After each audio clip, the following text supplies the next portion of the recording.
guys, as has been requested by some of you, I wanted to show you my setup here. This is my multi-app setup, and I want to show you, basically this is what I've come to, and I've tested out multiple things, but this is going to be my go-to setup on a daily basis.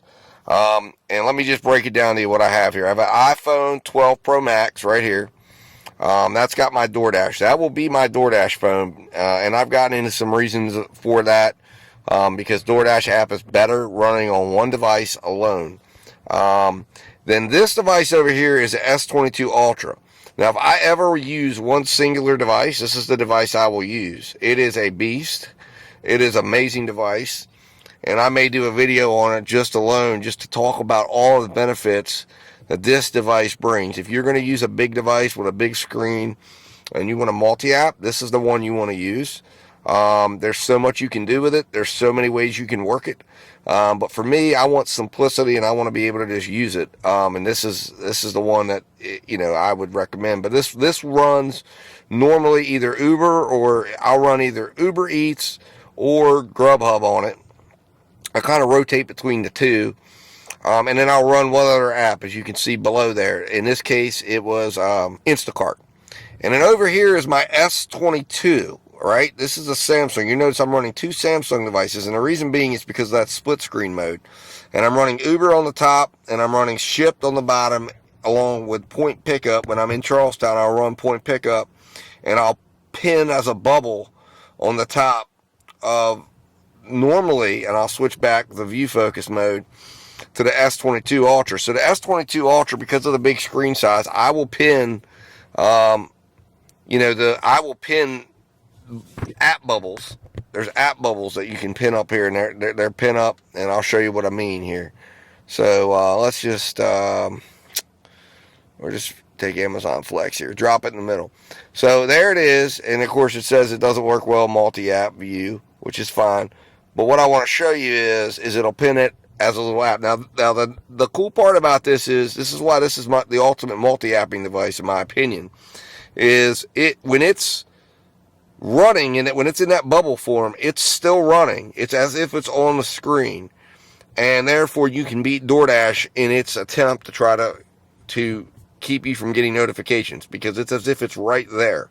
So it's going to pop up a notification. It's not even going to pop a notification. You're going to hear the ding, ding, ding, ding, ding, as if you're in the app. You're going to see on the little floating widget come up, and you're going to be able to go right in. So I have issues with the Android version of the DoorDash app, which is why I choose to run that on iPhone, because I feel it's more stable on the iPhone than the others. So this is the setup I have, guys. I have a MagSafe thing here, just so it's easy on and off. These are two traditional mounts. This one mounts right to my dashboard, and I like to keep that one on it, and I just like to keep the uniformity of, the bigger devices coming across here, and then goes right to my smaller device. Normally what I'll do is, there are times that I will choose to film my videos with some of the Samsung devices, because they do have great microphones, but most of the time I film with my iPhone 13 Pro, because the camera on it is just excellent for filming, and I feel like that's a better use of the camera for that. And for that, I'll switch over and show you the mount right here. That's where I mount. That's where I film. That's the perspective that you're getting right from the drive. And then of course I can film both ways. I use the Double Take app to film both ways when I'm doing ride-alongs. If I'm just talking to you, I'll flip it around, I'll have it on me and use cinematic mode. And then we'll flip back over here, and there it is right there. You can see the command center, guys. Really good reachability. I set this up before I start driving, right? I try to limit what I have to do while I'm driving, so that way I can see the different apps. And then what I will do is like say I get a DoorDash order, I will then keep the GrubHUB and the UberEats orders on until I arrive at the restaurant. And the reason why I do that is because I will be shopping for orders going in the direction of what this order is. So I will start this in my, navigating me to the restaurant, and then I'll start looking, and I'll have an idea of the general direction of where I'm going, and I'll be looking over here. Normally what I will do is I will just pull this down because I'm not going to do shopping apps, so then I can just easily pull it down, which is why I try to keep the, I will keep the food apps on top in that mounting position, because that way I can pull them down, and then I'll just be working with these two, focusing on wanting to see the full map, so I don't have to squint down or look, and I can see, hey, what direction is it going? Can I get an order? When I get to the restaurant, I will power down both of these, and I will go in then and pick up the food. I'll take the phone, whatever app I'm going in with, I go in, I'll go get my food, and then I'll power it back up. And normally 5 minutes away from my drop off, if it's a DoorDash, say I'm dropping off for DoorDash, 5 minutes away, I'll power these up. Or right before I leave the service area, I'll power them up, because then, no big deal. And then on DoorDash, let's say DoorDash is one of them here, I won't power DoorDash up. 1 minute before drop off is when I will power up DoorDash.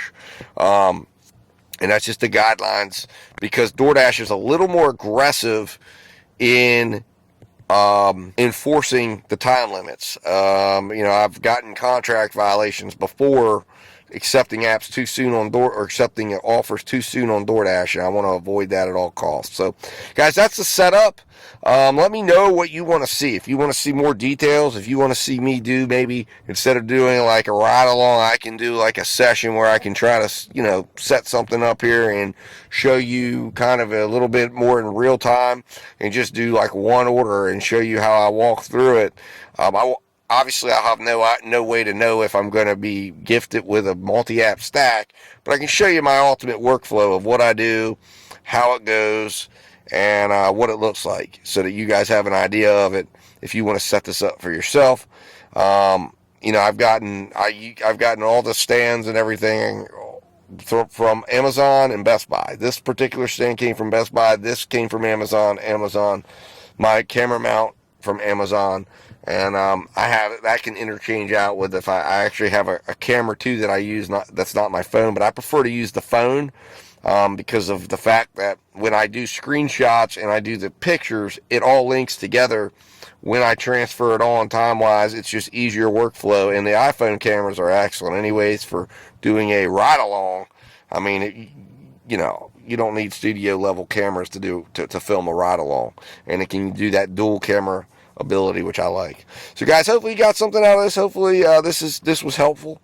And of course, as always, hit that subscribe button, hit that like button if you enjoyed this video, and share this with at least one person that you know of that you think could gain benefit. And guys, I will be talking to you soon.